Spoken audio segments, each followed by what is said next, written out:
Hello y'all, it's me again. Real quick, before I start the video, I just want to say if I sound a little different or a little congested, that's because I am. Allergy season's going on right now, as you can tell. There's going to be points where my voice sounds weird, where I'll be saying certain things and it'll sound interesting. It's just, yeah, bear with me here.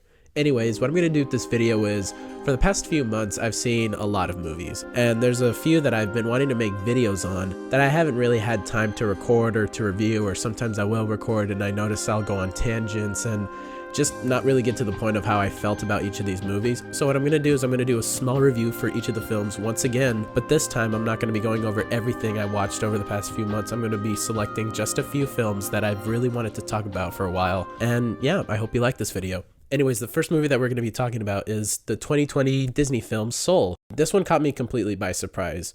Now, before I get into the stuff I love about it, I will get into a few negative things I didn't like about it. There are certain points with certain characters where they will make decisions or just say certain things that feel out of character or just don't really work with the overall themes of what's going on in the movie. And there's some points where the story can feel a bit ridiculous or derivative of other certain tropes of Disney. It's like, oh, this act is done, there has to be this conflict, and then this happens, and then it's like, oh, of course that would happen. This is the Disney formula, this has to happen in order for these other forms of events to happen. And yeah, that happens. It was annoying at the time. It's annoying on rewatch, but I will say, wow, this movie completely surprised me in a good way.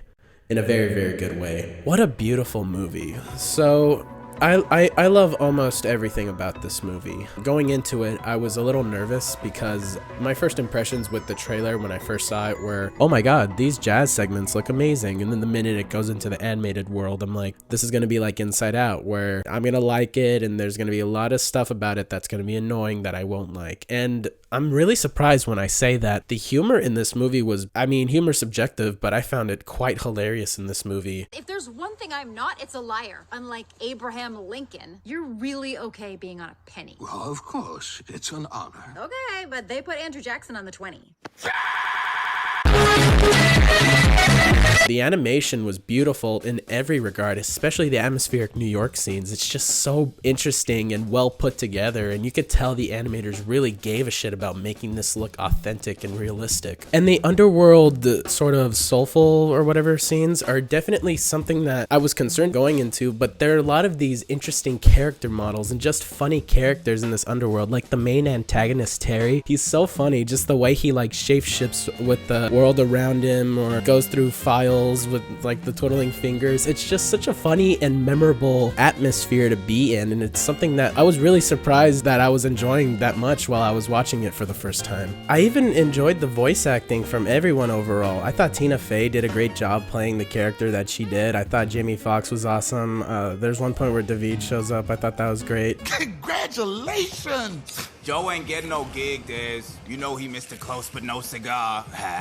This guy. Joe, ignore him. Everyone voice acting wise did such a great job and did such memorable performances that perfectly fit with their characters, that it felt like Pixar perfectly got the roles for what the characters looked like or what they wanted the characters to show. They had a lot of life into them, which is perfect because this movie's called Soul. Speaking of, this movie is heavily about music. I thought the music was amazing. Everything that doesn't have to do with jazz music, the actual film score, sounded so amazing and just interesting and unique. Like almost familiar with Pixar, but at the same time new enough to really stick out to me, to being like, oh, this sounds cool. Surprise, surprise, it's Trent Reznor and Atticus Ross, two of my favorite composers who've worked on many other films that I love, including my favorite movie, The Social Network. And I remember being like, oh my god, these two guys are creating gold. The movie soundtrack sounded so cool and unique, and going off on another track with that, the jazz music, baby, oh my god. So there are beautiful segments where characters will be sort of swooped into other worlds, like all these colors will show up as they're beautifully playing piano or jazz recitals are going on, and it's so beautiful and it's awesome to look at, and it's just such a well-made movie that's put together. And it seems like Pixar is not only taking risks and doing sort of these new things with their brand, but like it's just so creative. This is one of the most creative films I've seen Pixar tackle. Like this could have easily easily failed if you've given this to anyone else. This could have easily been just cheesy and ridiculous, and I loved it. I've seen it twice, and while there are definitely complaints to the movie and I don't think it's perfect, it's definitely something that I get more out of every time I watch it, and it's such a beautiful film. I highly recommend Soul, and while I'm not the biggest Disney fan, I fucking love this movie. I'm giving Soul an 8 out of 10. The next film I'll be speaking about is Minari. This is a film that takes place in the 1980s about a Korean family who tries to get that American dream. And you see this perspective from the husband and the wife, and most importantly, the little boy. You see everyone's life in this movie, including the grandma, who was introduced 30 minutes of the film. And it's a very wholesome take on just a foreign family trying to make it into this American dream lifestyle. You just see how hard this family has to work to sort of get that dream. There's a lot of struggle in it. It's just a very human movie. What I love so much about this is there are problems, and you see them go through these problems together as a family, and they try to do the best they can to fix it or to resolve these problems as best as they can. It's not perfect. Their situation isn't at all perfect, and it's definitely not ideal, but they work together, and it's this idea of family coming together to help resolve their problems or to try to sort of get that dream that they've all been wanting. It's a very inspiring movie, and it's definitely something that I can see the director took a lot of from its life, as it was very personal and liberating to watch, and it's just such a beautifully made movie, and I am happy to give this film an 8 out of 10. The next film I will be speaking about is called Promising Young Woman. Damn. So this film hasn't left my mind basically since I saw it in theaters. Where to start? So this is pretty much sort of your basic revenge type film about someone who's fueled by rage and revenge and constantly goes on these streaks to sort of get back regarding the main character's best friend. And it's just such a well-made, sort of awesome, epic, well-shot revenge flick where you don't entirely agree with the extent that the main character takes to getting these sort of moments of revenge, but at the same time you're kind of like, oh fuck yeah, that's awesome as you're watching it. What are you doing? It's okay, hey, you're safe. What are you doing? Hey, I said, what are you doing?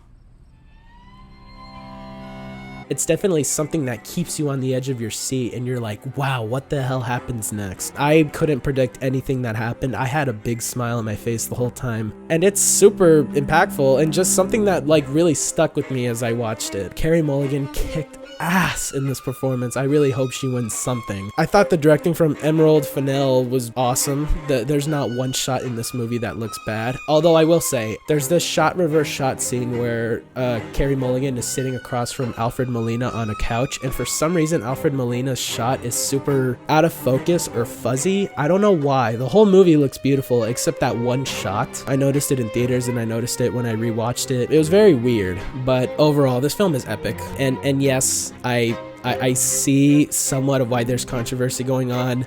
It's just, who gives a fuck? Enjoy the movie. It's awesome. I loved it. I thought it was awesome. I'm giving Promising Young Woman a 9 out of 10. The next film I'm going to be speaking about is The Climb. Where to start with this movie? I'm just going to tell you right now, I'm going to read my Letterboxd review for this because there's so much I want to say about it, and there's so much that I love about it that I think I perfectly hit on the nail when I reviewed it after I saw it for the first time. So let me just say this film is fantastic. First off, I don't know anything about either of these two gentlemen who directed this and of their works, but I'll say I'm a fan after watching this. I'm straight up a fan. I just love that we live in a day and age where people like these and like people like Jim Cummings, Connor O'Malley, and Jocelyn DeBoer and Don Leby are making films. This is like a newfound form of humor that I discovered after watching movies like Thunder Road and Greener Grass that I think were not only unique, but that worked perfectly for those stories that they were trying to give. It's so tragic, yet it always feels like it works perfectly as a comedy as well because of the extent that the situations are taken, along with how the characters act to certain situations. It's just so weird. I love it. What makes this movie even more important is that these directors sort of pull off these one-shot like sequences of just stuff happening. I know it's not easy to coordinate things like this while filming a movie, and they choose to make it a comedy and a drama at the same time. There are some transitions in this movie that flow so smoothly that you can tell the director put a shit ton of work and care into this project. While the situations and characters are so bizarre, you feel like a genuine natural sense of friendship between the two leads, and they feel like everyone in this movie feels like real people. The situations are so specific and bizarre that they come off as comical even while they're trying to pull off a more serious tone. Like even the sound mixing, dude, especially with the music and how it increases or decreases or just comes fully audible during a scene, it all just felt so smooth and natural, and even like the ambient background sound sounded amazing. There's just so much rewatchability in this movie, and just thinking about it, I want to go back and watch it again. Films like this that pull off somewhat of a serious and comedic tone while still remaining bizarre and weird really stick out to me and impact me. Humor is subjective, but whether you like dry humor or not, this is a well-made film. It's one that I'm not going to forget anytime soon. I can't wait to show this movie to those who haven't seen it or don't know anything about it, and recommend it to those people as well. Definitely go check this out. It's one of the funniest, most bizarre movies I've seen in a while, and the only way to believe it is to see it. I'm giving The Climb a 9 out of 10. The next film I'll be speaking of is called Fallen Angels from the year 1995. Now, this is my first War Kar-wai film. I hope I'm pronouncing that right, War Kar-wai. Quick update, as I've been editing this, it's not at all War Kar-wai, it's actually Wong Kar-wai. I don't know why I said it so wrong, forgive me, I just needed to correct that. Continue with the video. And I thought this was awesome. Now, this movie's pretty fresh in my mind, and it's kind of tough to talk about because I don't really know how to explain this movie. It's basically the main character who gets paid to sort of do these assassination or whatever. He's like an assassin, and shit just happens, but it's so well done, well filmed, and it's so weird that I couldn't take my eyes off the movie the entirety of watching it. It's so beautifully shot and has like this weird green glare to it that you really feel the atmosphere, man. When you're watching this movie, you hear it in the surround sound, you see it in the characters' eyes. Like, it's so well made. I love weird stuff like this, and while there's definitely a story there, I definitely have to watch it more than once to fully appreciate it, and even then, I loved it. This was the first film out of the entirety of the month of March. As of now, it's March 16, as of me recording this. But as of this entire month, I haven't given any film anything higher than an 8 out of 10, and this totally broke that. I don't think this film is quite a 10 out of 10, or I don't think I can consider it a 10 out of 10 at the moment, at least, but it's definitely something that I just couldn't stop watching and thinking about as I watched it. And I would love to watch it again, and I definitely recommend it to anyone who hasn't seen it. I'm giving Fallen Angels a 9 out of 10. Billie Eilish, The World's a Little Blurry. Now, I did record a review for this, but I'm just gonna talk about it again because I love this movie so much. Real quick, I just want to say I saw this in IMAX, and just wow, I cannot believe how awesome that experience was. Yeah, we gonna go to the IMAX today, and you don't even understand, man. I'm here at the Arizona Mills, baby. We're gonna watch Billie Eilish documentary. This shit gonna be so good. This is the one we gonna watch. This is the one we gonna watch. Bro, that shit was so good. I straight up cried, bro.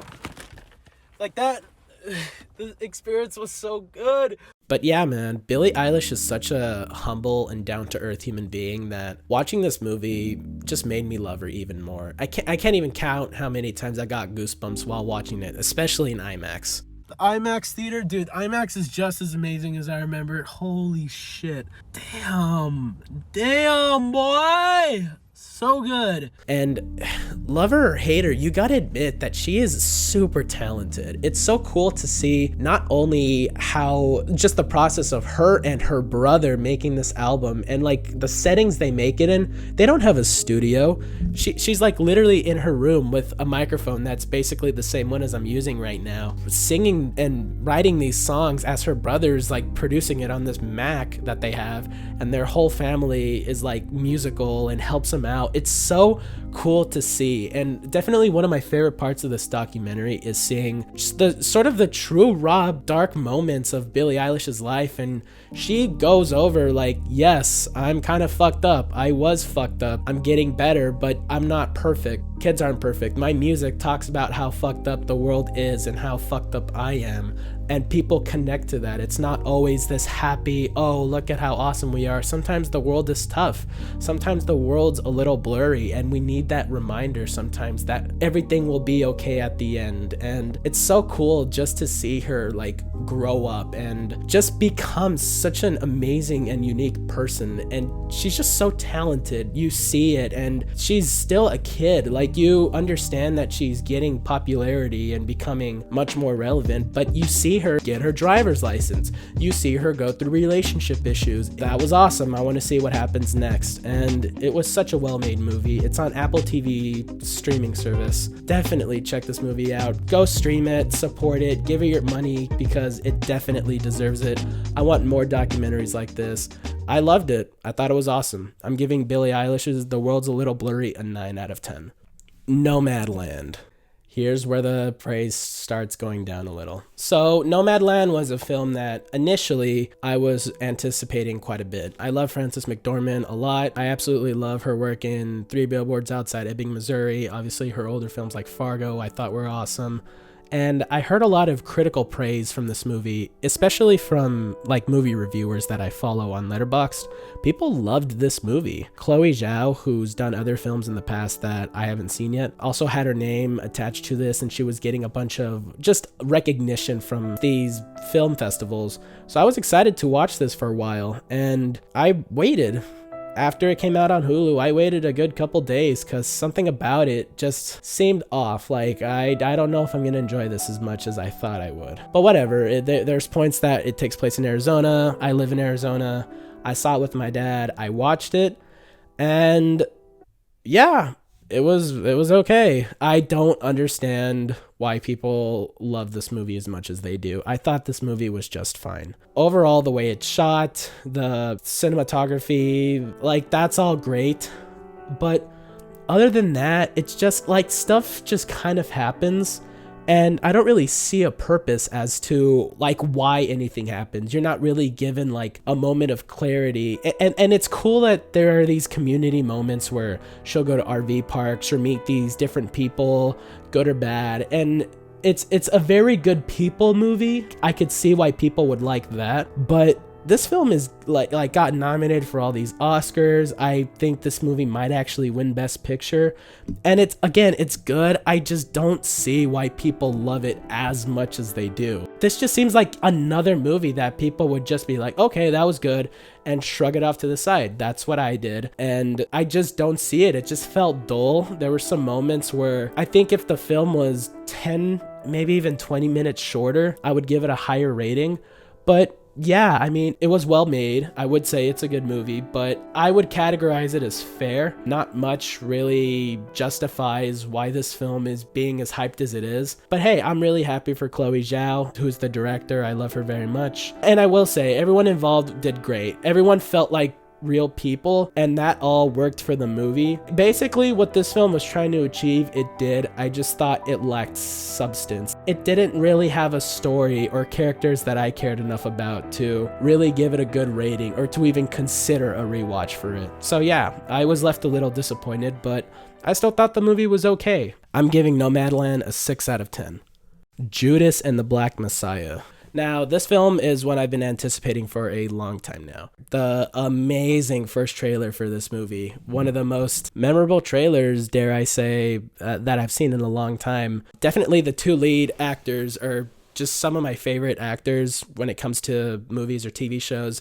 Daniel Kaluuya, obviously, for being in Sicario, Black Panther, and even Get Out. And Lakeith Stanfield, who kicked ass in Sorry to Bother You, one of my favorite roles ever as Darius in Atlanta.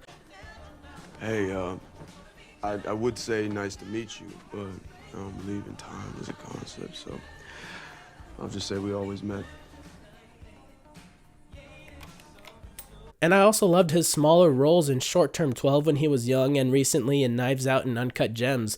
You have 2 really talented lead actors in the movie who for some reason got nominated for Best Supporting Actor. I don't get it. Those are literally the two main guys, but whatever. And you have a director working with a very competent cinematographer who's also worked on other films directed by Steve McQueen, another favorite director of mine. And yeah, everything led to this movie being amazing. I saw it, and yes, I didn't think it was a perfect film, but I loved it very much. Now, I've seen it twice, and as of now, I'd give it the same rating as I did from the beginning. But just before I get to the rating, I just thought that everyone gave it their full fucking work, especially Daniel Kaluuya. This guy will win an Oscar. He deserves the Oscar, and I will cheer for him when he gets the Oscar. What a fucking breakout role. Lakeith Stanfield also just kicks ass at everything he does, every scream, every minimal detail that he does. It's so realistic and it's awesome to watch. Jesse Plemons perfectly plays this FBI agent who you don't know if you trust or not. You sort of have a weird feeling about him, and he's awesome at that.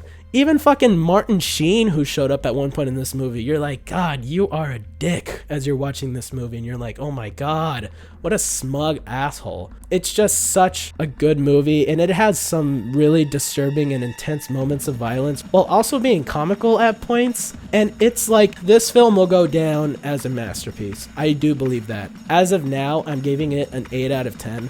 But just talking about it, thinking about it, and the impact that it left on me, it deserves a higher rating, honestly. But I'm going to keep it at an 8 out of 10 for now.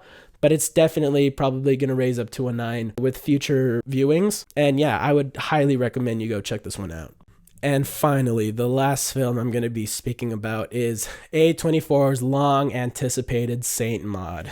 It's out, baby. It's out. I saw it. Where do we even start? So basically, this film is about a young nurse who has found her way with God, trying to care for some woman who's a historic dancer who is suffering a chronic illness. As this movie goes on, it gets weirder and weirder. And there's a point in this movie, because it's a really short movie. It's basically, I think, an hour and 27 minutes long, if I'm correct. There's some moments in this movie where I'm like, how the hell is this movie going to keep going with the stuff it's set up? And it has such bizarre moments of disturbing imagery or just weird character moments. And it all felt so surreal. It was like watching a fever dream, honestly. Like, this whole movie was a fever dream. I thought Rose Glass's direction was awesome in this movie. I thought everyone's acting was great, especially the lead role. And without spoiling anything, I thought this ending was so impactful, so well done. Because there's a point in the movie where I'm like, okay, I really like what I'm watching. I don't know if I'm gonna give this like a 7 or an 8. And that ending definitely pushed it to an 8 for me. There's some moments that feel a little unnecessary, and there are some moments where I feel that the characters could be a bit more developed. But other than that, this was such a weird movie, and it's everything I wanted it to be. I saw the trailer once way back when it came out. I never watched it again so that I would go in with a fresh mind, and this was a film I was anticipating. And while I don't know if it was worth waiting 2 years for, it's definitely something that didn't disappoint, and I thought it was awesome. It's ridiculously weird, it's gross at points, it's disturbing, it's just awesome, and it's exactly what I wanted out of this movie. I'm giving Saint Maud an 8 out of 10. Thank you all for watching. Sorry it took me so long to make something. I've been basically shit posting on this channel. I can't promise any projects soon, not even musical projects, just because the busy part of school's over, which is why I'm even recording and editing this at the moment. So yeah, expect more stuff from me in the future. I can't promise what, but stuff will be coming out soon, and I hope y'all like these videos. Definitely go check out the movies that I recommended, and yeah, watch a movie, enjoy life, and peace. It sounds very chill, very mellow, like ethereal. You're not trying too hard.